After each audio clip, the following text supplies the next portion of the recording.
Vamos a comenzar respondiendo las preguntas número 29 a la 38 con base en la información que nos suministra el siguiente texto.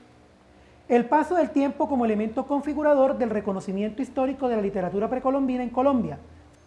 Conocer los orígenes de la literatura precolombina es una labor extremadamente difícil, y ello es así porque la voz indígena, pobladora original de lo que hoy es Colombia, es paradójicamente la que menos sobrevive. La violencia de los conquistadores y sus esfuerzos por imponer sus costumbres causaron la pérdida de textos legendarios. Algunos de los textos sobrevivientes, como la leyenda del Yurupari, narración de origen amazónico escrita por el indio José Roberto hacia el siglo XIII y traducida al italiano por el conde Hermano Stradelli, están entre los que aún conservan vestigios de cómo permanecen latentes las concepciones del mundo de un pueblo o cultura, así como su historia y literatura, pese al paso del tiempo. Yurupari es un héroe mítico conocido en Brasil y Colombia. Pertenecía a las culturas que habitaban la actual Colombia antes de la llegada de los españoles, la cultura San Agustín, la cultura Tierra Adentro, las culturas doradas entre 1200 y 1510, o los taironas, muiscas, quimbayas, zenúes y calimas, entre otras. Los pocos estudios existentes sobre la época precolombina en Colombia se pueden dividir en varias etapas históricas.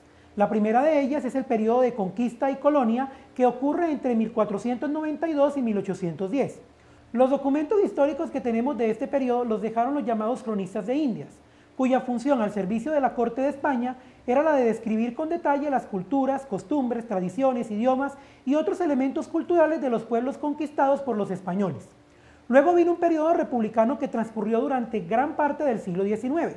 Durante ese tiempo se presentó un verdadero interés por conocer las culturas precolombinas, pero se centró especialmente en la cultura muisca, pues sus aborígenes eran considerados como los más civilizados.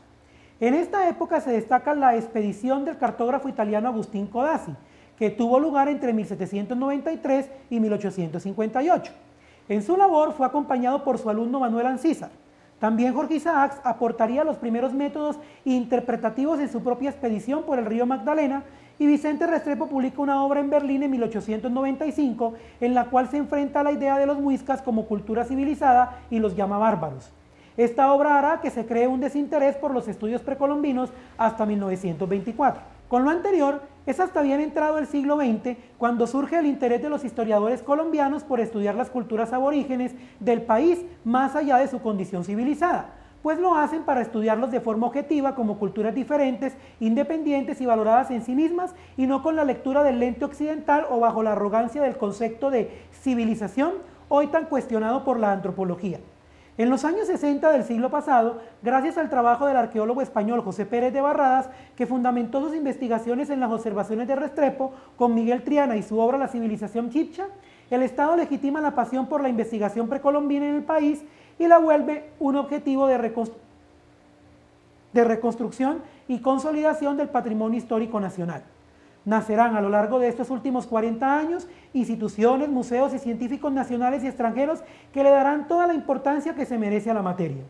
Adaptado de Cruz Cronfield Fernando, fragmento del paso del tiempo como elemento configurador del reconocimiento histórico de la literatura precolombina en Colombia. Pregunta número 32. Su enunciado nos plantea lo siguiente. Muchos textos de la literatura precolombina se han perdido y no se tienen datos de ellos. Según el texto, esto se debe a que a. Los cronistas no escribieron todo lo que se necesitaba, por ello la información es difusa. B. Se asesinaron a los autores de los escritos de esta época y los textos se perdieron. C. Todos los textos eran de tradición oral y no se escribieron, por lo que no se conservaron. D. La imposición de las costumbres de los conquistadores no los dejaron perdurar. Esta pregunta tiene varios elementos que permiten afirmar que todas las opciones en alguna medida pueden ser verdaderas o pueden ser correctas con respecto a la información que tiene el texto, lo que nos plantea posiblemente un ítem de una dificultad un poco más alta. Es una pregunta donde debemos inferir correctamente cuál es la razón que se explica en el texto para afirmar que los textos de la literatura precolombina que se perdieron y no se tienen datos de ellos se debe a una cosa puntual, ¿Se debe a que los cronistas no escribieron todo lo que se necesitaba? No podemos afirmar eso históricamente de parte del texto porque simplemente se puede contar con la información que hay. Podría ser válido como una suposición. Si los cronistas hubieran escrito más, tendríamos más datos. Es un supuesto del que se puede partir y por eso podría ser medianamente válido, aunque no es tan fuerte esta afirmación como otras. Por ejemplo, la B, cuando habla de que se asesinaron a los autores de los escritos de esas épocas. Se asesinaron a muchos autores indígenas, pero no necesariamente el texto dice que asesinaron a los autores de los textos como tal. En la opción C nos habla de que todos los textos eran de tradición oral y no se escribieron, por lo que no se conservaron. Esto es completamente cierto. No se conservaron porque no se escribieron y las tradiciones no perduraron. Pero hay una opción que nos permite englobar las anteriores razones y es la opción D. La opción D nos habla directamente de que la imposición de las costumbres de los conquistadores no los dejaron perdurar. Eso incluye a que los textos eran de tradición oral y no se escribieron, por lo que no se conservaron, a que se asesinaron autores de los escritos y a que los cronistas no escribieron todo lo que tenían que escribir. Es decir, la imposición de las costumbres de los españoles hizo que lo que era oral no se siguiera hablando, hizo que los autores de los textos fueran asesinados e hizo también que los cronistas no pudieran escribir todo lo que tenían que escribir. Entonces la razón universal, aunque las otras son razones particulares, la más precisa está en la opción D. Por eso la D es la respuesta correcta para esta pregunta número 32.